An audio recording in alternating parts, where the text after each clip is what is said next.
안녕하세요. 주양가족 여러분, 김성미 목사입니다. 오늘 하루도 주님의 주신 은혜 가운데 하나님 안에서 참 자유를 누리는 귀한 하나님의 사람들이 되기를 주의 이름으로 바랍니다. 오늘의 주만나는 하나님께 속해야 참 자유를 누린다라는 제목으로 욥기야 17장 1절에서 9절 말씀을 묵상하고자 합니다. 세상에는 많은 길들이 있습니다.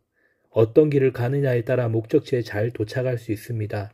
그리고 인생을 살아가면서 많은 인생의 길 또한 우리가 걸어가게 됩니다. 인생의 길도 어떤 길에 서느냐가 중요합니다. 성공하는 길에 서 있다면 그는 결국 성공하는 인생을 살 것이고, 실패하는 길 위에 서 있다면 그가 원하든 원치 않든 뼈아픈 실패를 경험하게 될 것입니다. 성경에 등장하는 많은 인물들의 인생도 그가 과거에 걸었던 길로 인해 결정되어지는 것을 우리는 쉽게 볼 수 있습니다. 오늘 우리는 여호사밧의 인생을 살피며 우리가 궁극적으로 걷고 행해야 할 길이 어떤 길인지 묵상해 보기를 바랍니다. 첫째로 우리 인생의 길에 우상이 없어야 합니다. 아사의 뒤를 이어 왕위에 오른 여호사밧은 히스기야 요시아와 함께 남유다 3대 선한 왕 중에 한 명입니다.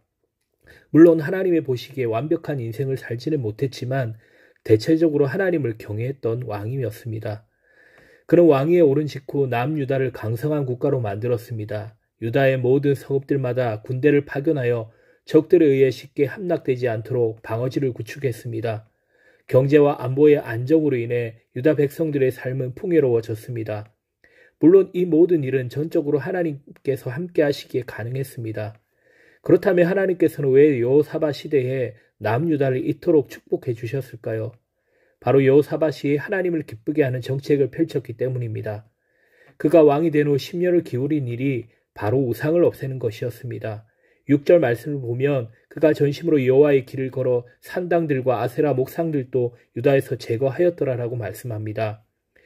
여호사밧의 아버지 아사가 여러 우상들을 제거하는 일을 먼저 했었지만 또다시 세워져서 유다 곳곳에 산당과 바알과 아세라의 목상들이 버젓이 자리 잡고 있었습니다. 백성들은 산당에서 제사를 드리거나 바알과 아세라 목상 앞에서 가축과 농작물의 풍요를 기원하며 이방 제사를 드렸습니다.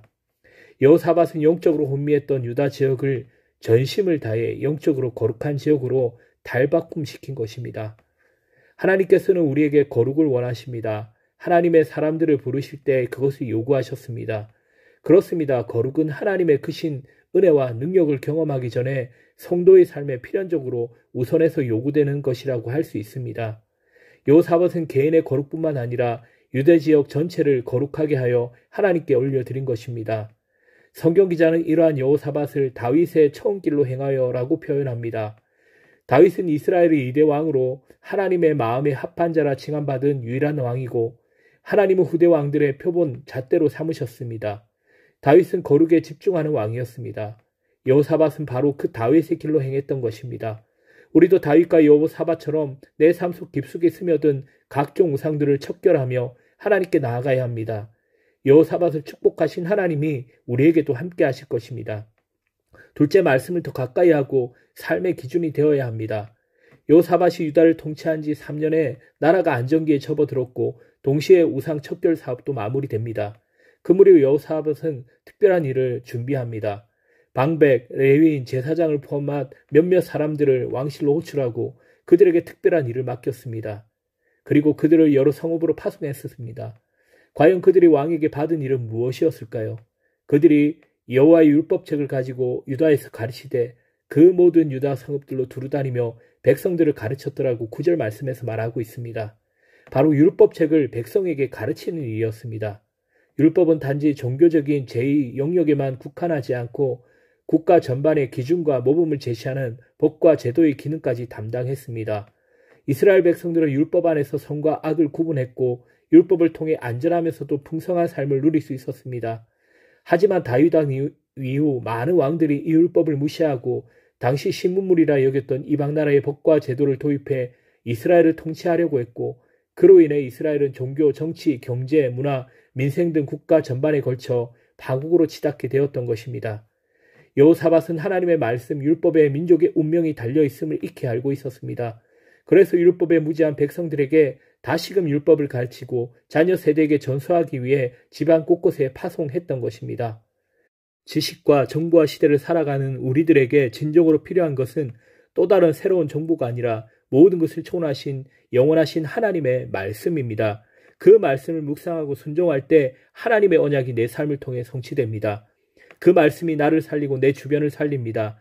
오늘부터 다시 말씀을 붙들고 그 말씀을 곱씹으며 말씀을 생활하는 삶을 살기를 소망합니다. 그 길만이 가장 풍성하고 유익하고 영원한 행복을 경험하는 방법입니다. 여호사밧이 다윗의 길, 하나님의 길을 기뻐하는 길을 걸어 거룩함을 유지하고 하나님의 말씀에 집중하며 가르치는 개혁으로 나아갔을 때 하나님께서 그에게 함께 하시고 복 주신 것을 기억하며 우리 또한 하나님께 축복하신 그 길을 걸어가기를 주의 이름으로 바랍니다.